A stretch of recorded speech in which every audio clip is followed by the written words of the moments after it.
Mari kita lanjutkan kembali pembahasannya. Jadi pada pakaian pria tahun 1900-an itu biasanya selalu memakai dasi ya. Karena balik lagi, dasi itu adalah bagian dari penampilan pria dari abad ke-18 dan sebelumnya selalu menggunakan pita di bagian leher. Jadi itu terus dibawa pada image pria yang kemudian kita kenal sekarang sebagai dasi. Nah, dasinya itu banyak banget modelnya. Tapi yang paling populer itu adalah model ascot yang berwarna hitam sebelah sini. Nah, ini namanya ascot. Kemudian juga bow tie. Bow tie ini kalau kita sebutnya dasi kupu-kupu ya, ini juga populer sekali. Dasi kupu-kupu itu punya beberapa bentuk dan ini juga biasa dipakai di awal abad 20-an oleh para pria. Kemudian seperti abad ke-19 masih melanjutkan, mereka menggunakan celana panjang yang tidak ketat tentunya ya. Kemudian juga biasanya memakai tambahan mantel seperti ini, nanti bisa dilihat atau bisa di cek detail-detailnya di PDF-nya ya. Selain menggunakan mantel, biasanya di dalamnya untuk selain musim dingin, biasanya mereka menggunakan jas, blazer atau juga jaket yang populer di awal abad 20-an, terutama di bagian wilayah Jerman, Norfolk jacket seperti ini. Ini biasa digunakan pada pria yang backgroundnya militer ya, atau yang berhubungan dengan kalangan militer. Kemudian populer juga mantel-mantel tebal yang seperti ini, mantel bulu untuk musim dingin. Kemudian ada jas dengan potongan cutaway ya. Potongan cutaway itu potongan yang bagian belakangnya itu panjang seperti menyerupai penguin seperti ini. Itu namanya cutaway. Kemudian pria dan wanita masih menggunakan pakaian dalam yang hampir sama dengan yang dipakai pada abad ke-18 19. Tentunya kalau kemarin kita bahas enggak cuma bagian luarnya aja yang punya kualitas baik, tapi pakaian dalamnya juga kualitasnya juga baik ya, enggak asal atau enggak ngasal. Ini pakaian dalam untuk wanitanya kurang lebih sama seperti abad ke-19 kemarin. Kemudian ini pakaian yang biasa dipakai oleh laki-laki seperti ini. Aksesorisnya juga sama, masih topi berhiaskan pita, kemudian bunga, kemudian bulu-bulu ya, baik itu topi bertepi tidak lebar maupun topi dengan tepian lebar. Kalau laki-laki masih sama, yang populer itu seperti ini. Kebanyakan dari kalangan menengah selalu menggunakan bowler ya. Bowler hat itu yang membulat seperti ini. Kemudian yang lebih kalangannya lebih atas seperti bangsawan dan orang-orang penting biasanya menggunakan topi top hat seperti ini, yang panjang ke atas seperti ini ya. Top hat itu juga ada beberapa macamnya. Kemudian kalau summer atau musim panas mereka suka pakai topi jerami dengan pita, biasanya untuk liburan. Selain topi yang di atas, ini juga ada beberapa topi yang biasa dipakai juga di awal abad 20 seperti topi militer, kemudian topi sekolah ya. Jadi anak-anak kecil itu kalau sekolah itu juga menggunakan topi seperti ini. Gitu. Sepatu juga kurang lebih sama. Untuk laki-laki itu biasanya sepatu kulit dan warnanya cenderung gelap gitu ya. Kalau wanita itu sepatunya yang populer itu yang jenis Mary Jane seperti ini. dengan warna-warna yang manis, warna-warna feminin, kemudian beberapa bordiran juga ada, pita dan seterusnya. Sedangkan laki-laki itu lebih pada sepatu-sepatu polos ya, walaupun masih ada heels atau haknya tapi tidak terlalu tinggi. Gaya rambut yang populer pada awal abad 20 itu adalah Edwardian hairstyle. Seperti ini ya. Nanti mungkin saya kasih linknya bagaimana sih tampilan Edwardian hairstyle ini, kemudian cara membuatnya seperti apa. Nanti saya sisipkan juga link YouTube-nya ya. Untuk laki-laki gaya rambut sebenarnya masih klimis, kemudian mereka lebih memfokuskan pada kumis, janggut, kemudian jambang ya, untuk menciptakan kesan maskulin yang tadi saya bilang bahwa laki-laki mulai berubah image-nya dari yang feminin, kemudian ingin dianggap profesional, akhirnya mereka menciptakan gaya maskulinnya sendiri. Di awal abad 20 olahraga juga cukup populer. Kalau kalian menyimak pembahasan kita di abad ke-19 bahwa wanita dan pria itu pada akhirnya punya kesetaraan yang sama. Begitu juga dengan aktivitasnya. Nah, sebelumnya olahraga itu selalu didominasi oleh para pria gitu ya. Kalaupun wanita boleh berolahraga biasanya dari kaum bangsawan. Tapi di awal abad 20 setelah adanya emansipasi, Thanksgiving dan seterusnya, segala aspek kehidupan, ekonomi, pekerjaan, politik, sosial, bahkan dalam hal olahraga pun ada emansipasi gitu ya. Nah, olahraga yang biasa dilakukan itu adalah bersepeda. Walaupun wanita masih menggunakan gaun panjang ya, aturannya itu tidak boleh wanita tidak menggunakan rok panjang. Sangat tidak sopan kalau wanita menggunakan rok pendek atau di luar dari itu gitu ya, seperti celana dan seterusnya, itu tidak sopan dan tidak anggun. Jadi tidak pernah ada dalam kesejarahan Eropa wanita tuh menggunakan celana gitu, kecuali dalam situasi tertentu. Nah, jadi dalam berolahraga pun biasanya wanita selalu memakai gaun lengkap, pakaian lengkapnya seperti ini.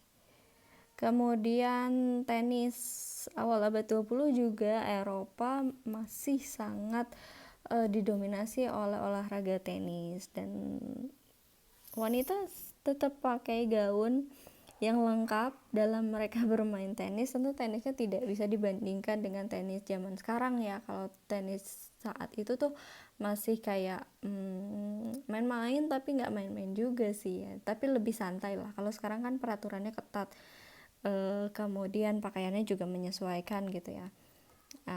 Kalau zaman dulu lebih ke permainan tenis yang santai walaupun tetap ada pertandingannya ya.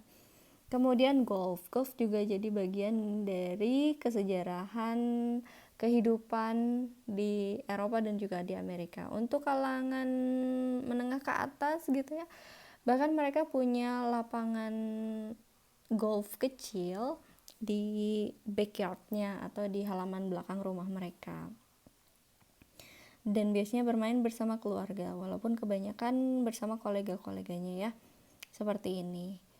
Tampilannya sebenarnya sama, nggak ada pakaian khusus. Di sini tuh belum ada satu tampilan khusus untuk berolahraga, jadi biasanya mereka memang menggunakan pakaian sehari-hari untuk berolahraga juga, walaupun ada bagian-bagian tertentu yang dikhususkan untuk olahraga, seperti contohnya ini kaos kaki yang panjang, dimana si celananya itu dimasukkan ke dalam kaos kaki dan menggunakan sepatu khusus olahraga pada saat itu ya, walaupun bentuknya masih hampir sama dengan sepatu biasa gitu. Wanita juga sama bermain golf, dan biasanya menggunakan golf atau sarung tangan sebagai tambahannya, sisanya sama saja, dan biasanya menggunakan topi tentu untuk supaya nggak kepanasan ya. Terus selalu didampingi oleh pendamping kalau untuk kalangan menengah ke atas ya. yang disebut dengan KD, sampai sekarang juga namanya KD, yang suka bawain stick golfnya atau ngasih bola-bola golfnya seperti ini.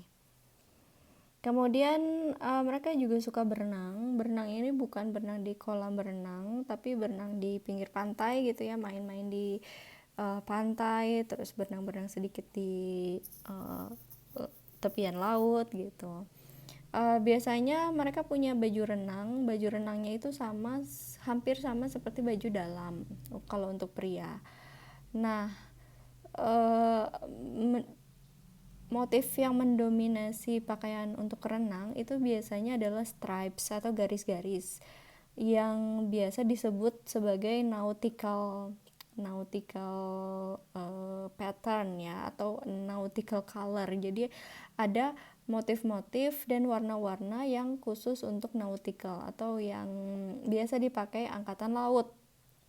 Jadi kalau berenang di laut atau main di pantai biasanya relate sama motif-motif atau warna-warna tersebut. Misalnya garis biru navy dan putih gitu ya, atau merah dan putih, atau bisa juga kuning dan putih, atau full warna navy atau full warna putih. Itu warna-warna nautical.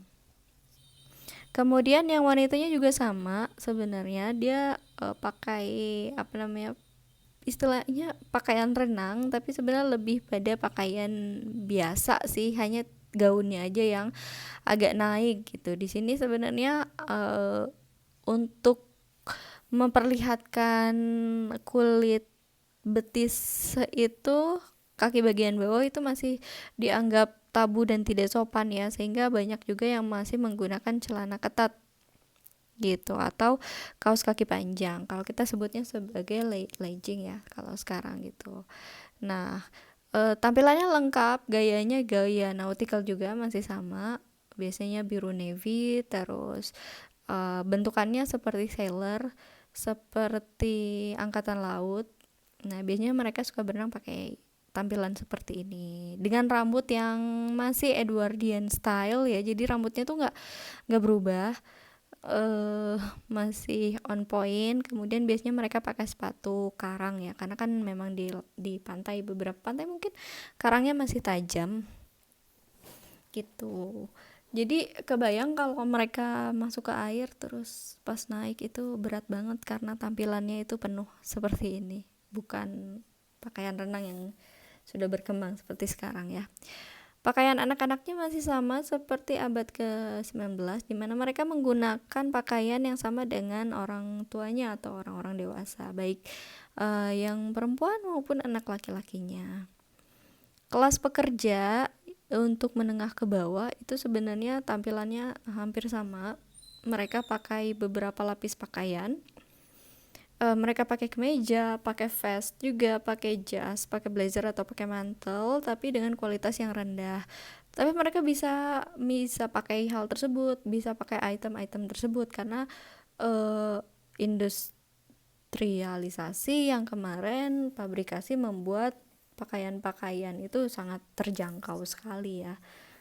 Gitu, bahkan bisa dijangkau oleh kalangan menengah ke bawah. Bedanya mereka pakai topi pad cap atau flat cap gitu. Mereka tidak sama sekali berani untuk menggunakan bowler hat atau top hat, karena itu memang kelasnya hanya untuk kalangan menengah ke atas gitu. Mereka lebih identik dengan topi-topi seperti ini. Ini untuk kalangan pekerja di rumah tangga gitu ya, atau di pabrikan. Gayanya juga sama sebenarnya, hanya kualitasnya aja yang membedakan. Tuh seperti ini. Dan seperti biasa untuk pelayan atau pekerja biasanya selalu menggunakan apron ya dalam pekerjaannya. Pada periode 1900-an ini ada 3 gaya mode yang mendominasi. Yang pertama Edwardian style, kemudian label epoch, kemudian ada Gibson girl. Sebenarnya 3 gaya ini tuh adalah satu ranah gaya yang sama, stylingnya sama, cuma diadaptasi di 3 wilayah yang berbeda, yang kemudian membuat gaya tersebut punya ciri khas masing-masing. Yang pertama Edwardian style itu memang diawali dari wilayah Inggris ya. Edwardian style merupakan sebuah gaya yang terpengaruh oleh besarnya kekuasaan dan cara berpakaian Pangeran Edward dan juga kerajaannya dari Inggris ya. Gaya ini pada akhirnya menyebar dengan cepat ke seluruh dunia, terutama pakaian pria.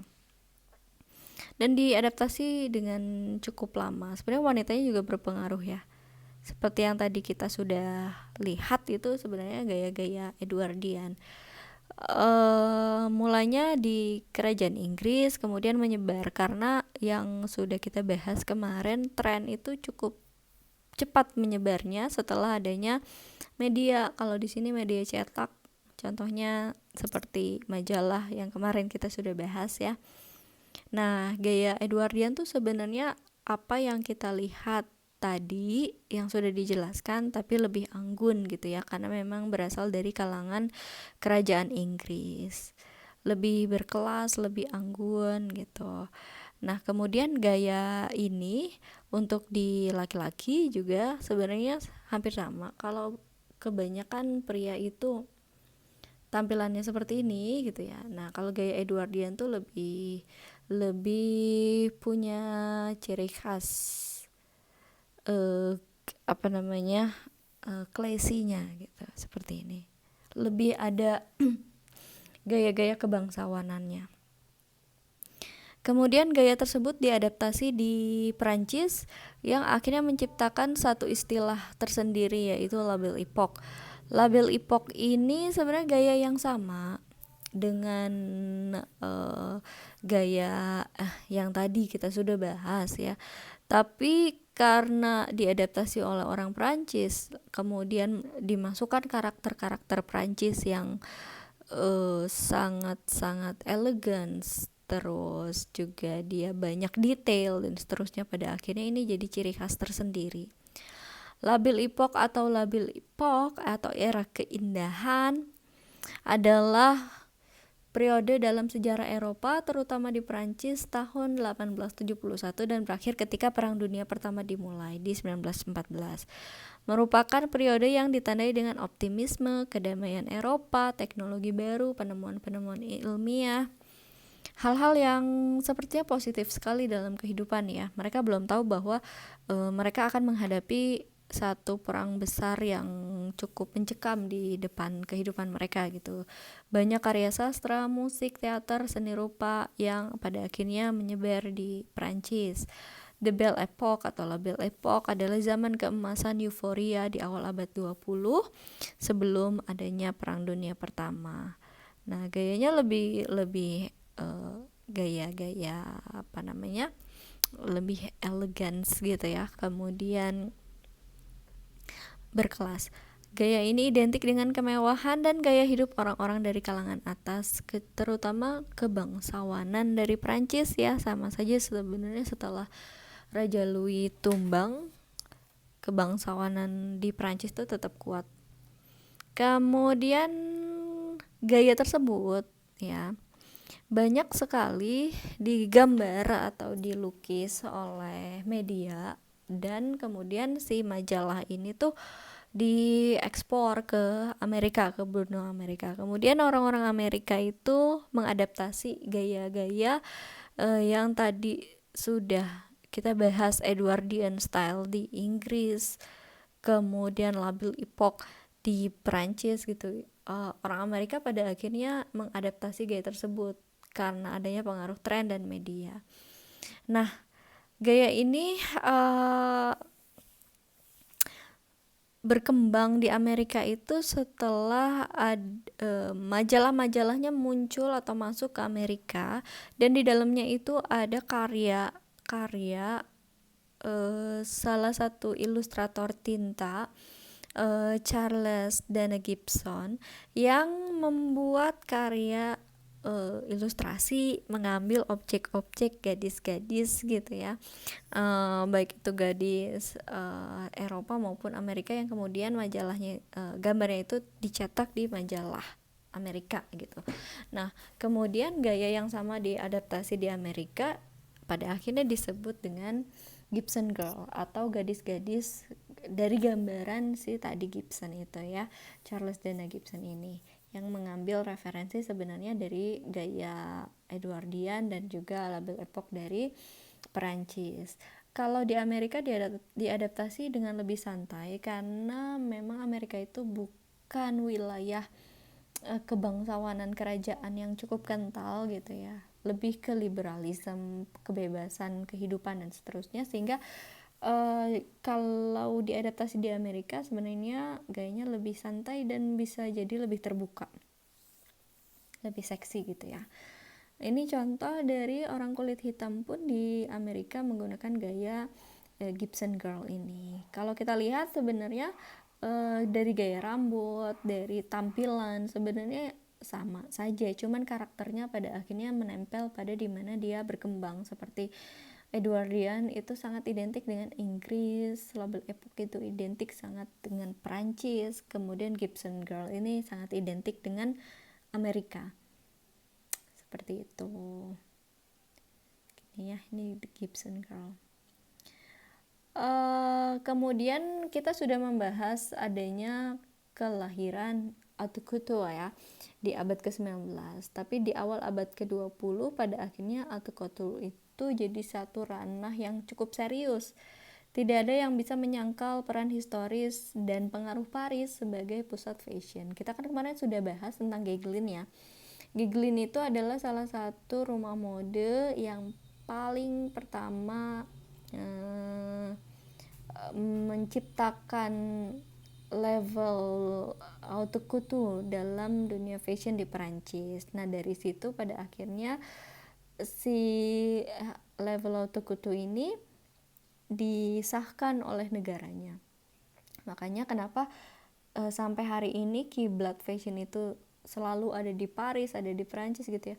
Karena dari abad 19 dan sebelum-sebelumnya sebenarnya mereka tuh yang paling serius dalam menanggapi perkembangan fashion. Bahkan di awal abad 20 mereka sudah membuat divisi khusus untuk melindungi karya-karya fashion, karya-karya busana yang lahir di Prancis, terutama level haute couture ini ya.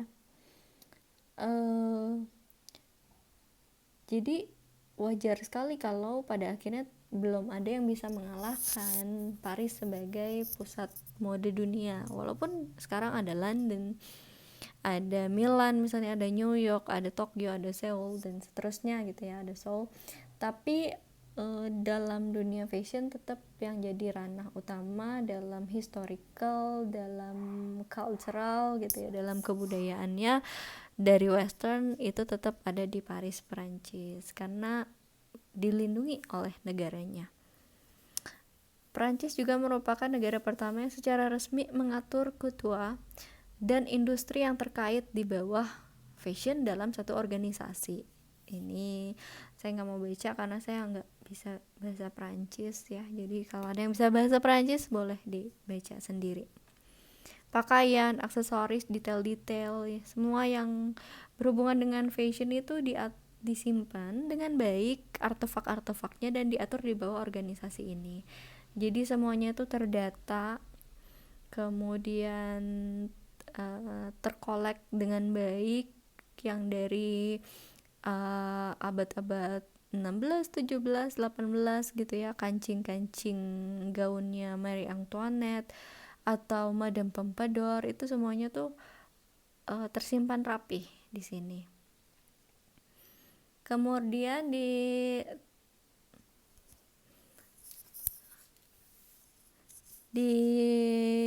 awal abad 20 seorang penjahit Jean Paquin pada waktu itu secara tidak sadar mengubah dunia fashion sampai sekarang dengan memutuskan untuk menunjukkan koleksinya dalam pandangan publik ketimbang di belakang pintu. Hal ini menjadi awal terjadinya event besar Paris Fashion Week. Jadi kemarin kan di abad ke-19 sudah ada tuh fashion show yang cuman jalan-jalan aja di depan rumah modenya gitu ya. Kemudian Jean Paquin pada akhirnya membuat satu acara khusus ya, yang mengundang rumah mode besar. Kemudian selama 7 hari berturut-turut untuk mengadakan fashion show secara besar-besaran.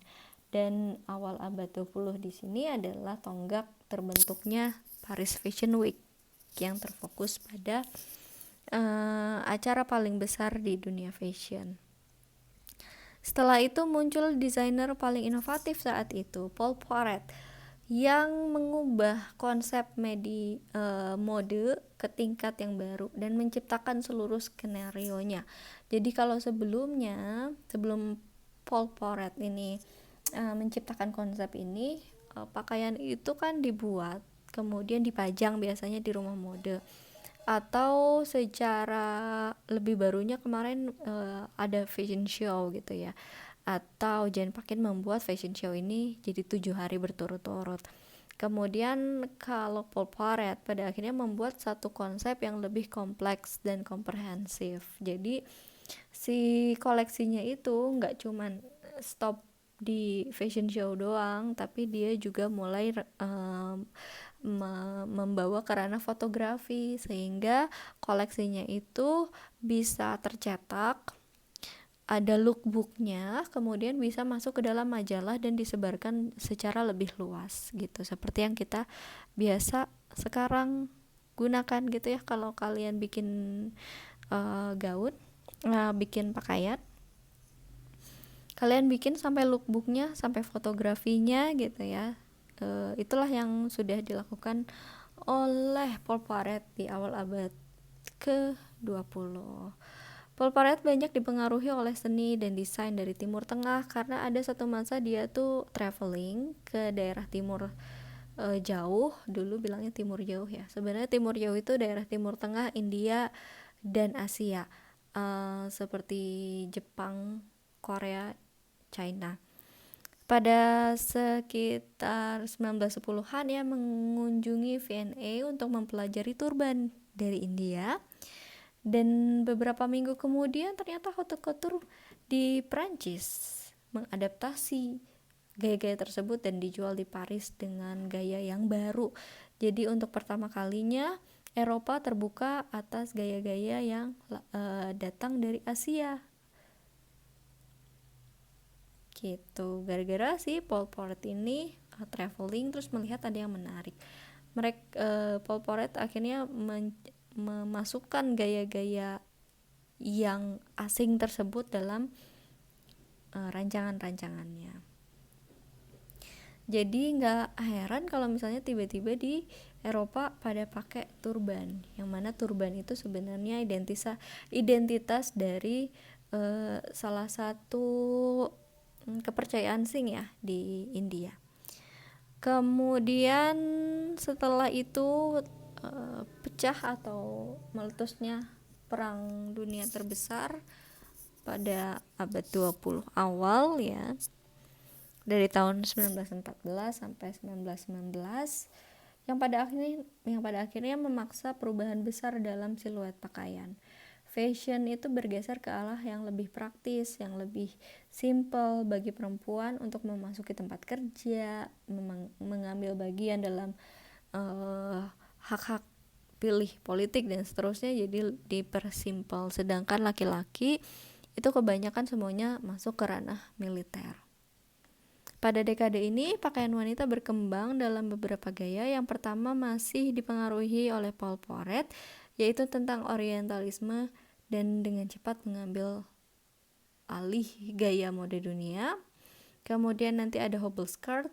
Ini tren sempit sih, trennya cuman beberapa tahun saja tapi cukup populer saat itu, dan adanya day suits yang lebih sederhana. Yang pertama di akhir dekade kedua di abad 20 awal itu adalah adanya orientalisme. Sekitar tahun 1913, penggila mode di mana-mana jatuh cinta dengan apa yang mereka anggap sebagai oriental.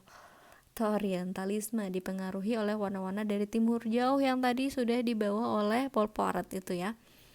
Gaun perempuan tidak lagi menampilkan ikat pinggang tinggi seperti dulu.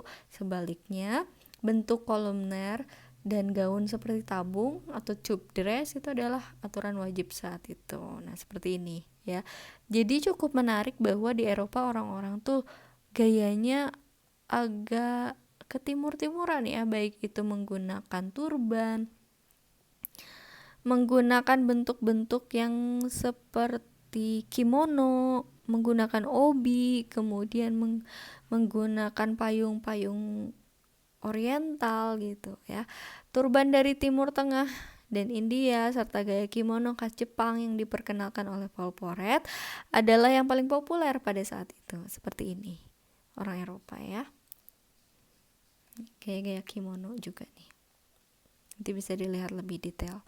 Kemudian ada hobble skirt. Hobble skirt ini adalah ada satu tali pita yang ada di rok gaunnya mereka. Sebenarnya agak konyol sih terciptanya hobble skirt ini, karena awalnya memang dibuat secara tidak sengaja oleh salah satu bangsawan wanita yang sedang main di halaman luas ya. Saat itu memang ada beberapa penemuan soal pesawat terbang, kemudian dia melihat percobaannya dan anginnya tuh kan kenceng banget, truknya terbang pada akhirnya dia mengikat bagian bawahnya dengan tali, tapi kemudian itu terpotret dan masuk ke majalah yang populer pada saat itu, dan pada akhirnya orang berpikir kalau itu adalah gaya yang baru dan menjadi tren, sehingga bukan lagi diikat tapi memang dibuat secara khusus si tali di bagian bawahnya hobble skirt. Walaupun memang jalannya jadi agak sulit ya, tapi yang menarik justru di sini ada pertandingannya, siapa yang cepat dalam berlari menggunakan hobble skirt. Ini kayak sebuah lelucon sih. Kemudian daily suits atau pakaian sehari-harinya seperti ini dari tahun 1910-an. Setiap tahun berganti tapi tidak terlalu banyak perubahan sampai 1919.